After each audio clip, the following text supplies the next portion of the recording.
सदाबहार सच्ची कहानियों पर आप सभी का स्वागत है। मेरी ज़िंदगी में वह शाम बहुत निराली थी। उस शाम को मैं कभी नहीं भूल सकता था, जब नहर के किनारे धीरे धीरे चलते हुए मैं एक सुनसान जगह पर गया। सोचों में डूबा हुआ था, इसलिए मुझे पता ही नहीं चला कि मैं वहाँ कैसे पहुँच गया।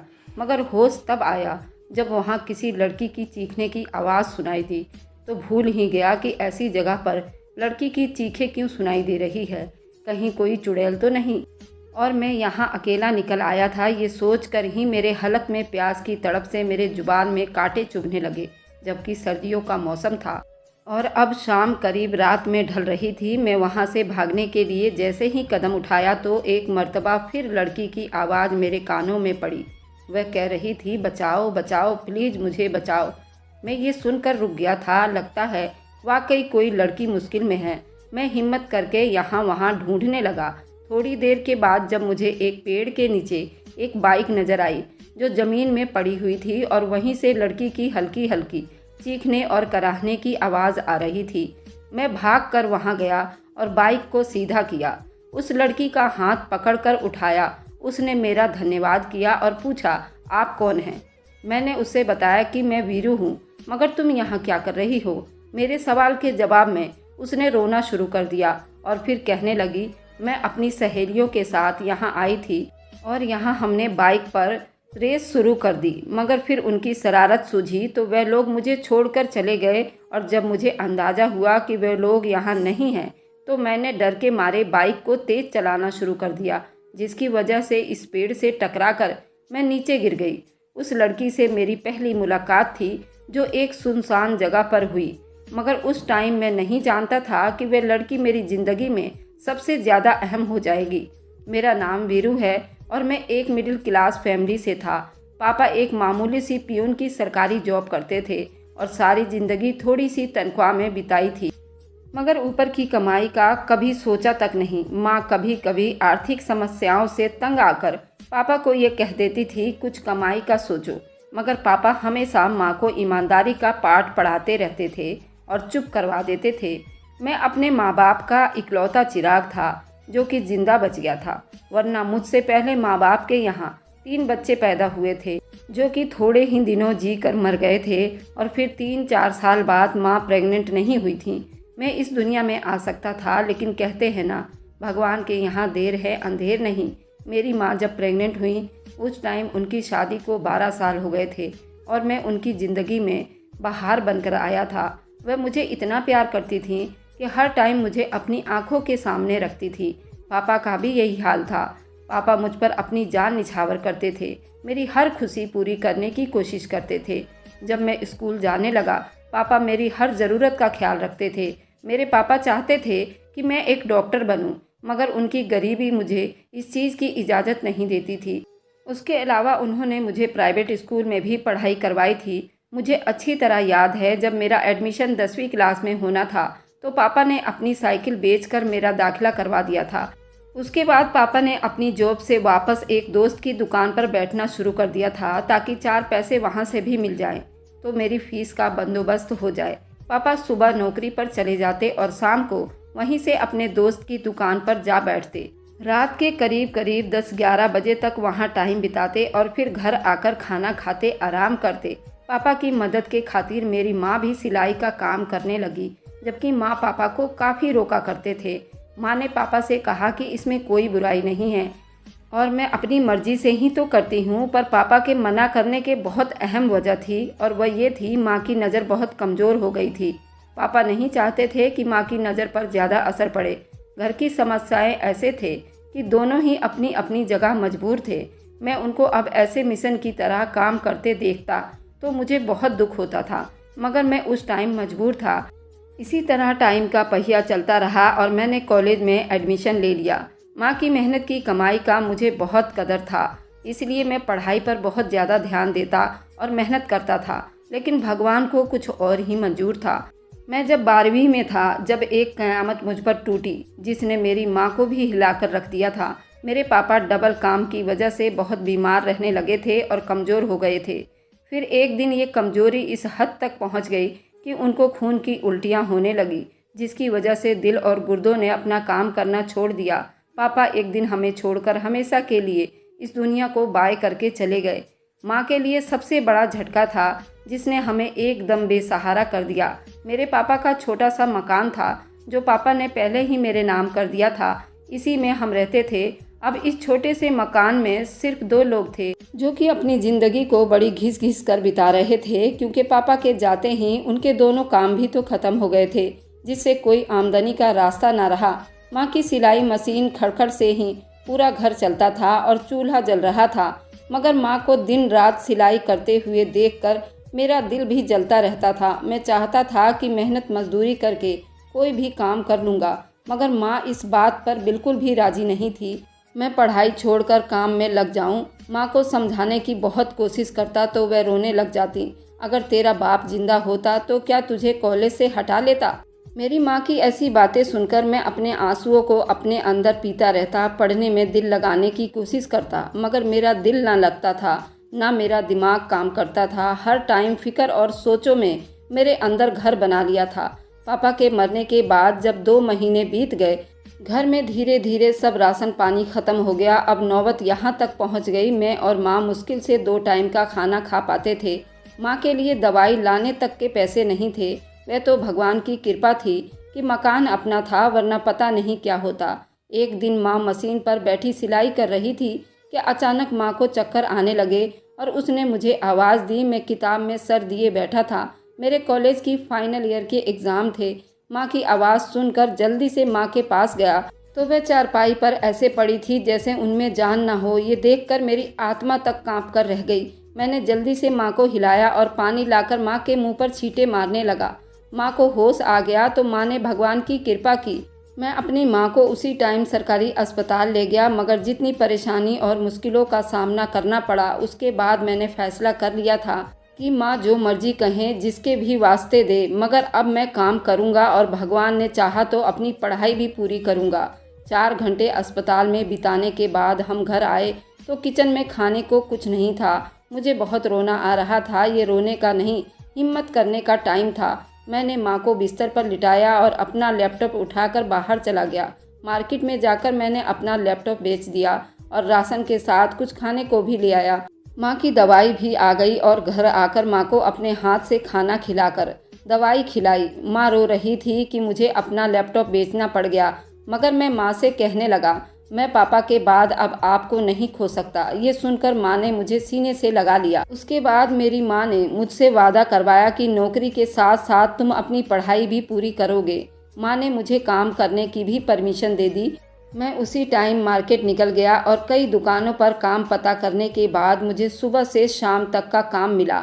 मेहनत और टाइम बहुत ज़्यादा था उस नौकरी में, मगर मुझे उस टाइम अपना घर चलाना था। मैंने टीचर से बात कर ली थी, अपनी पढ़ाई पूरी करूँगा। इसके लिए मुझे किसी दिन छुट्टी करनी होगी या हफ्ते में 1 दिन क्लास लेने आऊँगा। तो वह मान गए।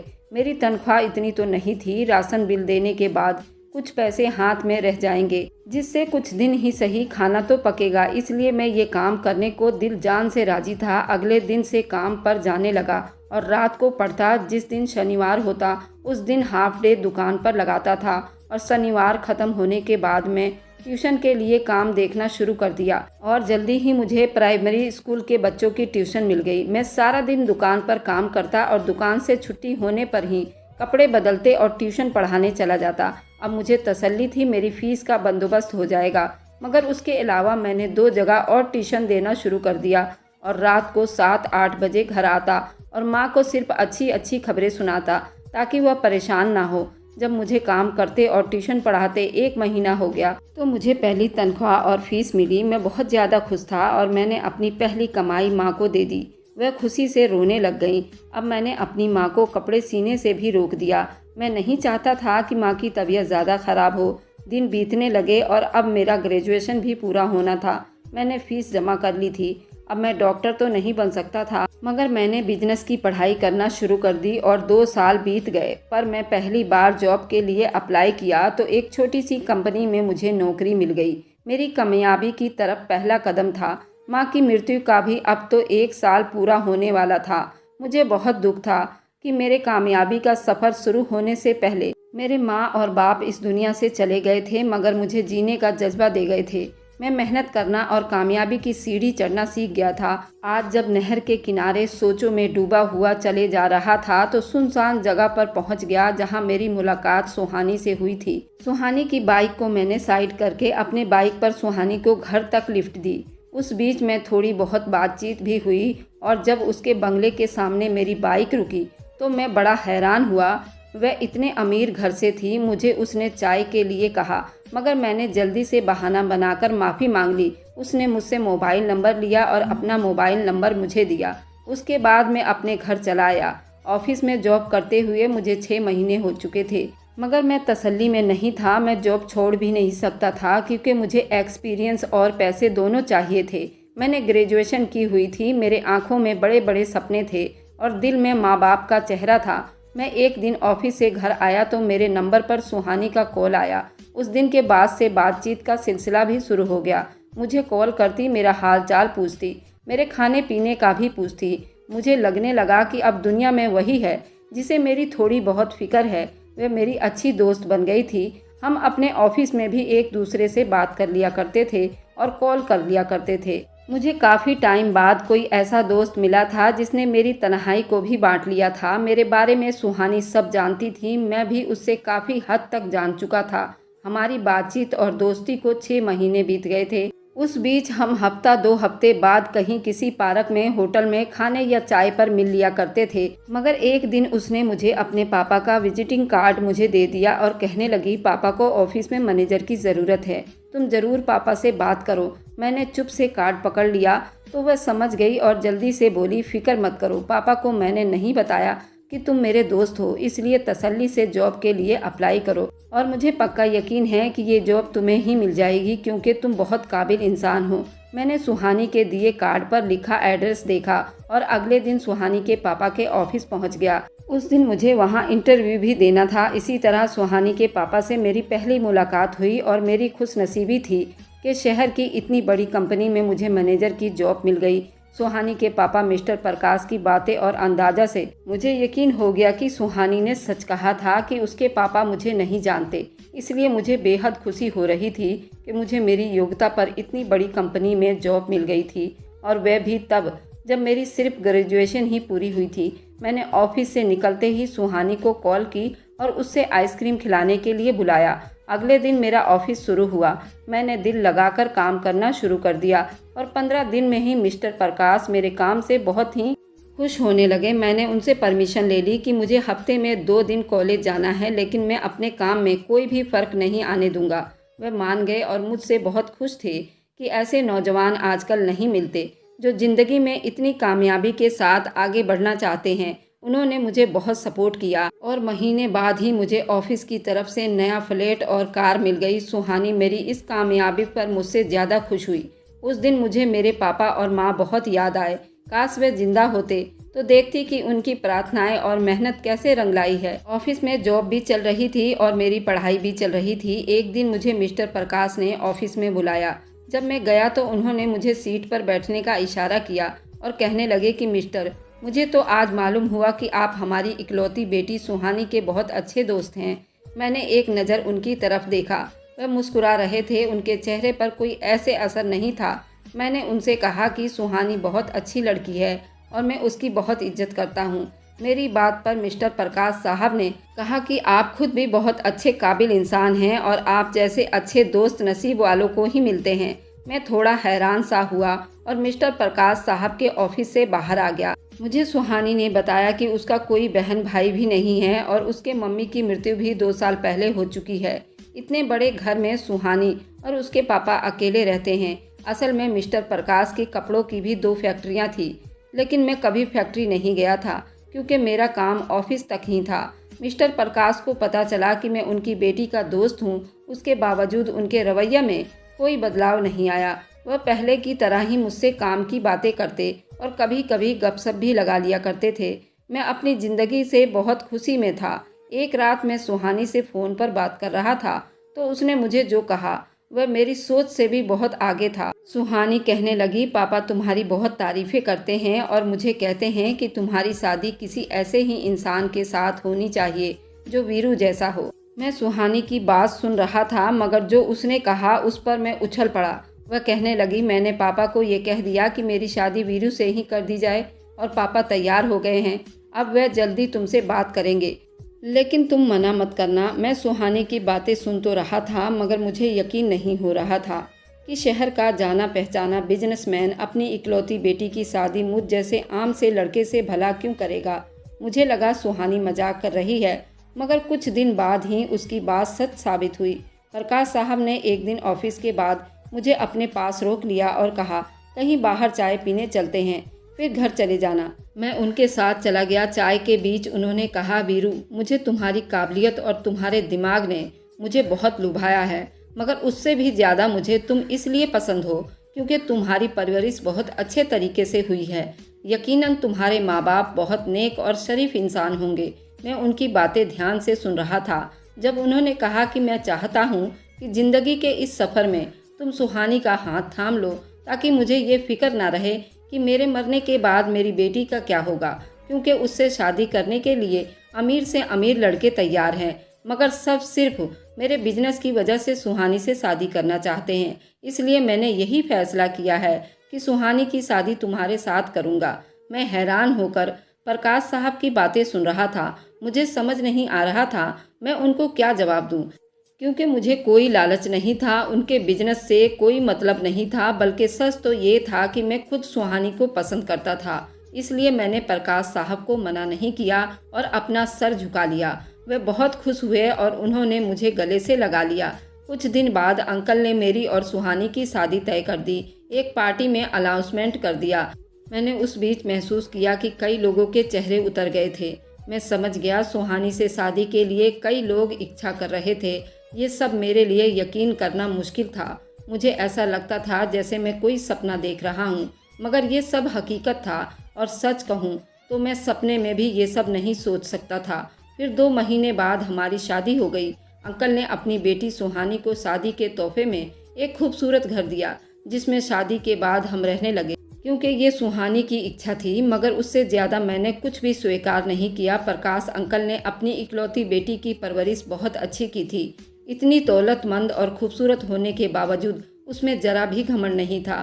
शादी के बाद सुहानी को और अच्छी तरह जान पाया। वह बहुत उच्च विचार रखती थी और घर के कामों में भी बहुत दिलचस्पी लेती थी। मैं और सुहानी बहुत खुश थे। शाम को रोज मैं सुहानी को उसके पापा के घर ले जाया करता था, क्योंकि अब अंकल अकेले हो गए थे। मैंने प्रकाश अंकल को कई बार कहा कि वह हमारे साथ रहें, मगर वह कहते थे कि बेटी के घर में नहीं रहेंगे। मेरे ऑफिस के वही रूटीन रही, जबकि मैं अंकल में मुझको कई बार अपनी सीट और जिम्मेदारियां संभालने को कहा, मगर मुझे अच्छा नहीं लगता था। इसलिए मैं उनसे माफ़ी मांग लेता और फिर एक दिन अचानक अंकल को हार्ट अटैक आ गया। कुछ दिन ऑफिस में रहे। उस बीच उन्होंने मुझे ऑफिस और फैक्ट्री संभालने को कहा, मगर मैंने उनको तसल्ली दी कि वह बिल्कुल ठीक हो जाएंगे। मैं दिल से उनके लिए ठीक होने की प्रार्थनाएं कर रहा था, मगर डॉक्टर ने बताया उनके दिल में कई ब्लॉकेज हैं, जिसके बारे में उन्होंने सुहानी से भी बात नहीं किया था। कुछ दिन हॉस्पिटल में ही एडमिट रहे।